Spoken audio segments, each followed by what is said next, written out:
নমস্কাৰ সকলোকে পুনৰবাৰ স্বাগতম জনাইছো মোৰ চেনেলটিত। আজি মই চৰকাৰী চাকৰিয়াল আৰু পেঞ্চনৰ সম্পৰ্কে এটি গুৰুত্বপূৰ্ণ ইনফৰমেশ্যন লৈ আহিছো। ভিডিঅ'টি আৰম্ভ কৰাৰ আগত সকলোকে এটি ৰিকুৱেষ্ট, আপোনালোকে কাইণ্ডলি মোৰ ভিডিঅ'টি স্কিপ নকৰাকৈ শেষলৈকে চাই থাকিব। PFRDA ৰাষ্ট্ৰীয় পেঞ্চন ব্যৱস্থা সন্দৰ্ভত নতুন নিয়ম জাৰি কৰিলে, সবিশেষ জানোৱা হওক। এতিয়া আধাৰৰ জৰিয়তে NPS-ত লগ ইন কৰিব পাৰিব। এই বৈশিষ্ট্য 2024 চনৰ 1 এপ্ৰিলৰ পৰা আৰম্ভ হ'ব।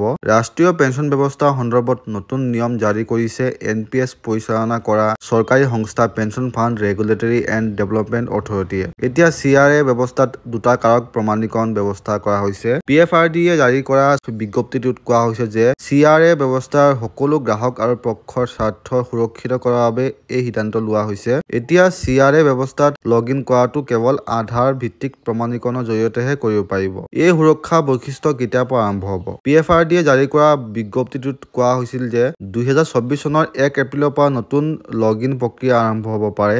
এতিয়া আপুনি আপোনাৰ বৰ্তমানৰ ইউজাৰ ID আৰু লগ ইন পাছৱৰ্ডৰ সৈতে কেৱল আধাৰ প্ৰমাণীকৰণৰ জৰিয়তেহে লগ ইন কৰিব পাৰিব। বৰ্তমানৰ NPS লগ ইন প্ৰক্ৰিয়া কিয় সলনি কৰা হৈছে? PFRDA জনাইছে যে কেন্দ্ৰ আৰু ৰাজ্য চৰকাৰৰ অধীনত থকা তেওঁলোকৰ সংযুক্ত স্বায়ত্তশাসিত সংস্থাসমূহকে ধৰি নডেল কাৰ্যালয়সমূহে বৰ্তমান NPS লেনদেনৰ বাবে কেন্দ্ৰীয় ৰেকৰ্ড কিপিং এজেন্সি প্ৰৱেশ কৰিবলৈ পাছৱৰ্ড ভিত্তিক লগ ইন ব্যৱহাৰ কৰে। এতিয়া আধাৰ প্ৰমাণীকৰণৰ ব্যৱস্থাৰ লগে লগে সমগ্ৰ লগ ইন প্ৰক্ৰিয়াটো অধিক শক্তিশালী আৰু অধিক সুৰক্ষিত হ'ব। তো এয়া আছিলে আজিৰ ইনফৰমেশ্যন। লগ পাম আন এটি ভিডিঅ'লৈ। তেতিয়ালৈকে stay fit, stay healthy. Bye বাই।